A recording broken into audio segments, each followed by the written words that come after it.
why I'm blind. I wasn't born this way. It happened after Terragenesis. I grew up in a place called Oralon, not the most open-minded place. Everything there was about fear. After being exposed to the mists, no one could figure out my power. It seemed like I hadn't changed at all. I went home, and my parents kissed me goodnight, and I read a book before I went to sleep. Fahrenheit 451. I was the only one who made it out of the fire. When the elders understood what happened, that what I read became real, they were afraid, and they put out my eyes. But there's more than one way to read. Somewhere in China's Hunan province, an Inhuman and his dog sit atop a rock. Smell that, boy? Yeah, something's on the wind. The Inhuman receives a message informing him of high concentrations of Terrigen nearby. So he and his furry pal decide to make their move. What do you say, Fori? Bound to be something down there. Want to go see what we can see? Yeah, well, in a manner of speaking. And with that, the Inhuman activates his cloaking device as he and his companion head towards their destination. In the meantime, a company of PRC soldiers accompanied by a tank column forces a family to allow them to make a routine search of their home. After all, the Chinese do not take kindly to the recent emergence of new Inhumans popping up in their territory. Still, the commanding officer of the platoon does his best to be reasonable. Do not be foolish. The changelings are a risk to the security of the People's Republic. We do not wish to dishonor you, but to protect the nation. Please, stand aside. We will not! Out of options and patience for these obstinate dissidents, the CO orders his men to subdue the two so that they can finally do their job. And, as he opens the door to the house, an explosion sends him flying. Realizing the Inhuman threat in their midst, he orders his men to open fire. Fire now! All units attack! As if on cue, the same Inhuman from earlier arrives on the scene just as the tanks unload their shells on the house. He pulls out a braille tablet from his pocket with one word. Freeze. And just like that, everything in the vicinity stops like they were suspended in time. Come here, boy. I need eyes on this. See. Whoa. Cut this a little close. Yup. Has to be a pressure manipulator. Powerful one, too. What do you say, Fori? Should we say hello? The two walk toward the wreckage of where a house once stood and finally spot their target. There she is. Hey, kid. Ain't you something? Obviously shocked by everything that has just happened, the Inhuman puts a hand on her shoulder for comfort. Who are you? What is happening? My name is Reader. I'm a friend. I just saved your life. What is your name? Xiaoyi. How was everything stopped? Everything is stopped because I stopped it. You did not deserve to die just because some people are afraid of what you represent. And what do I represent, blind man who can somehow see? White man who can speak perfect Chinese? Person who can stop time? You are perceptive, Xiaoyi. You represent the same thing I do. The most terrifying thing of all to those who hold power. Change. And with that, a new hero is born. He is the Reader. And this is the start of the journey of one of the Inhuman race's foremost rescuers. Or so it seems. Somewhere far, far away, Morlan rouses from his seat when he senses that Cindy Moon, the one he calls the Spider Bride, has been released out into the wild. Been tracking you two for a few days now. Reckon maybe you knew that. Almost lost us back in the mountains. Maybe even thought you did. Well, you didn't. Give us the girl. I'll even pay you a little finder's fee. I ain't unreasonable. It'll cost you.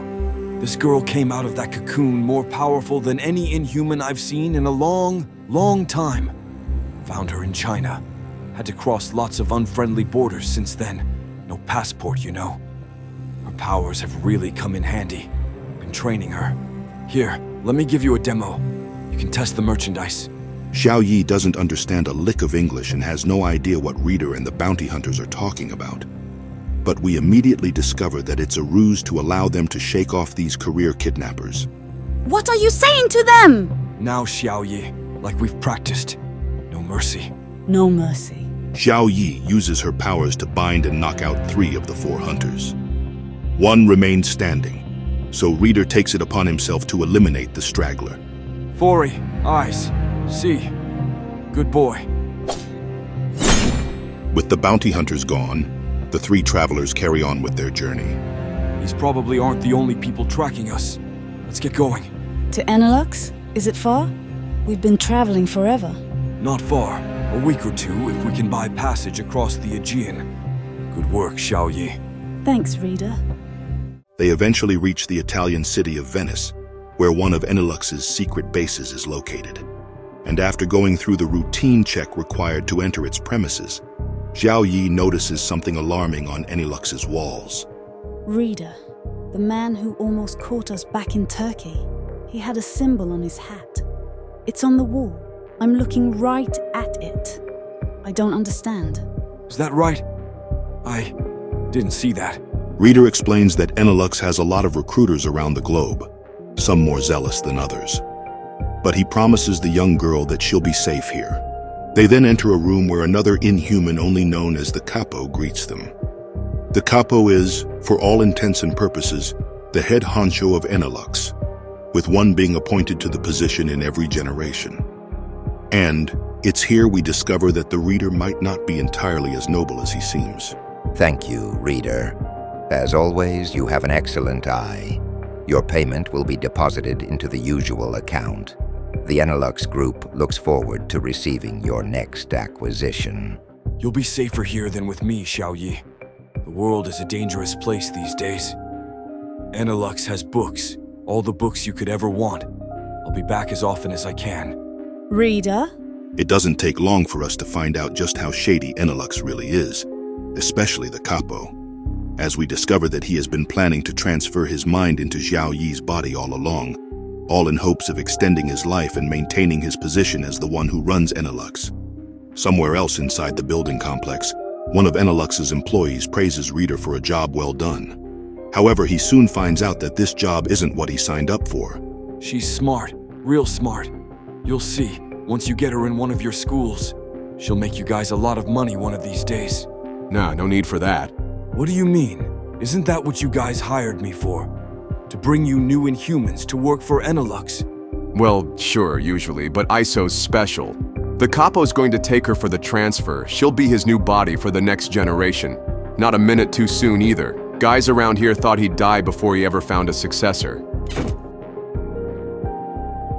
Inside the operating room, the transfer process has begun, as a machine proceeds with uploading the Capo's memories into Xiao Yi before he takes over her body. Little do these doctors know that a couple of warriors have arrived there as well. I do. Sounds like, do they let dogs in here? Oh, no! Hey, you know this big machine thing you've got here? Really love it if you turn it off. Xiao Yi reawakens shortly after the device is shut down. And as Reader finds out, something curious has happened to the young Inhuman girl. Get off, Fori. You okay, kid? Wait a minute. Do you realize you just spoke English? They must have done something to me. I don't care. Don't talk to me, Reader. Of course, this rescue mission isn't appreciated by the same man who hired Reader. In turn, he gives the Capo a refund to call things quits. But the leader of Enelux isn't having it. Kill him.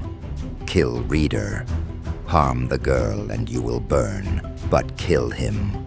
Seeing that they're about to get surrounded, Reader tells Xiao Yi to hold on to him tightly as he pulls out another one of his braille tablets with a new word. Away! In the blink of an eye, Reader, Xiao Yi, and Fori disappear from the operating room. A second later, they emerge from a portal and into the nearby Venetian canal. You sold me. No, that's not what I... Did you get paid? Yes, but not for you. Enelux hired me to bring them newly born Inhumans. They need people, that's all. I get paid to bring them new recruits safely. It was just a job. I had no idea they would try to steal your mind. Listen, Xiao Yi. ISO. That's what they were calling me. And at least they seemed to want me. However, there's no time to argue, because Reader knows that Enelux and the Capo won't let them get off the hook so easily. And he's right, as a squad of Enelux security forces and the Capo's demonic astral form appears before the trio before they could even finish their conversation. Why, hello again, ISO. Run. The trio are forced to make a run for it, knowing they don't stand a chance against the capo and his cronies. Xiao Yi leads the way, but she makes a wrong turn and they get cornered as a result. Do something, Reader. I can't. Not yet. I've already read twice today. I only get one more and it'll be weak. It's up to you. You'll have to slow them down. Buy us enough time for me to think of something. Xiao Yi reluctantly takes to the task. Still, she performs marvelously well, as she uses her pressure control powers to ignite an explosion in the Inhumans guards' vehicles. Thinking on his feet, Reader grabs the girl and his canine friend and uses the last of his remaining energy to pull out a new braille tablet. Back. A split second later, and they're back to safety. Reader, what happened? Where did they go? They're still there. We moved. About 10 minutes back in time. It was all I could think to do on a third read. A tactical retreat is in order, and the three Enilux fugitives eventually spot a hideout, an abandoned church somewhere in the city. There, Reader teaches Xiao Yi how to control her powers so that she could put him to sleep and thereby regain his strength to fight the capo and his men later. So lower the air pressure around my head, and I'll pass right out. Kosh me. Airline pilots do it all the time. Put the passengers on long-haul flights. What if I do it wrong? Your skull could implode. If my skull implodes, then you should probably stop. I trust you, ISO. Do it. Their gambit works, and Reader gets some much-needed rest to recover his abilities. But it doesn't take long for the capo and his soldiers to reach them. Ah, there you are. Xiao Yi does her best to fend off Enilux's guards, but she knows she's overmatched. Reader? Good time to wake up now. Reader! Still, Reader's power nap was just enough to give him strength to knock out one of their assailants and pull out his away tablet, which transports them to none other than the Inhuman capital city of New Attalon. Fori, guide! Reader? What are you doing here? Is that Gorgon? Has to be. I claim the Queen's sanctuary. Sanctuary? What do you need protection from, Reader? You've always been on your own. Not for me, Gorgon. For her, the girl. Her name is Xiao Yi. The Inhuman name is ISO. And as for what from... All of a sudden, a fleet of Enilux airships descend upon New Attalon. What have you done, Reader? She's just a kid, Gorgon. And she's Inhuman. Your queen said every Inhuman would be safe here. You gonna make Medusa a liar? It takes Gorgon a moment to grasp Reader's words, but he ultimately makes his decision. Man all defenses, protect the city. It doesn't take long for the city gates to become a battlefield, as Reader, Gorgon, and New Attalon's guards fight Enilux's private militia. However, artillery fire from the airships becomes cause for concern. Shields are down. They'll rip us apart. Oh, I don't know, Gorgon. I think you'll be all right. That's because just above our heroes stands the one and only king of the Inhumans, Blackagar Boltagon, aka Black Bolt, and he is not too pleased about these interlopers attacking his capital. The Eniluxians start to pile on and find themselves nearly overwhelming the gates to New Attalon. But a king does what a king does. So, with some much-needed help from Black Bolt, the invaders are driven away.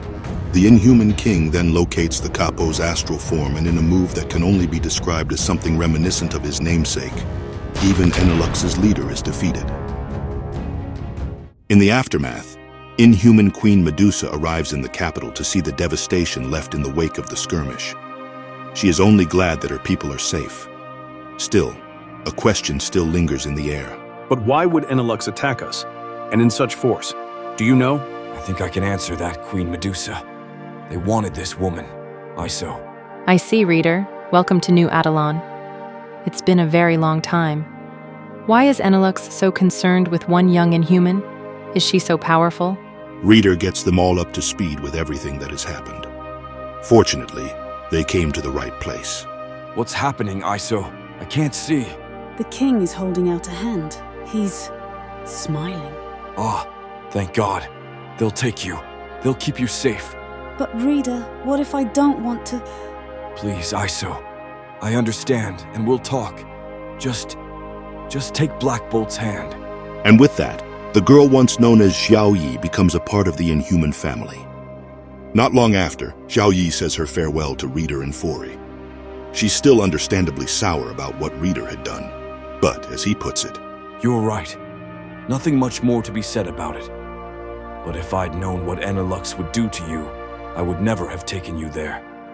Money or no money. Believe me or don't, but that's the truth. Bye-bye, Fori. You, I'm going to miss. Xiao Yi turns away for a second to get acquainted with her fellow Inhumans. But when she brings her gaze back to Reader, the man and his trusty dog are already being ferried away, off to their next big adventure. That's all for this video, guys. What did you think of this new Inhuman? Let's talk about it in the comments section below. And please don't forget to give us a like, share, subscribe, and turn on that notification bell for more amazing stories like this. Feel free to check out the next one as well. We'll see you soon. Take care.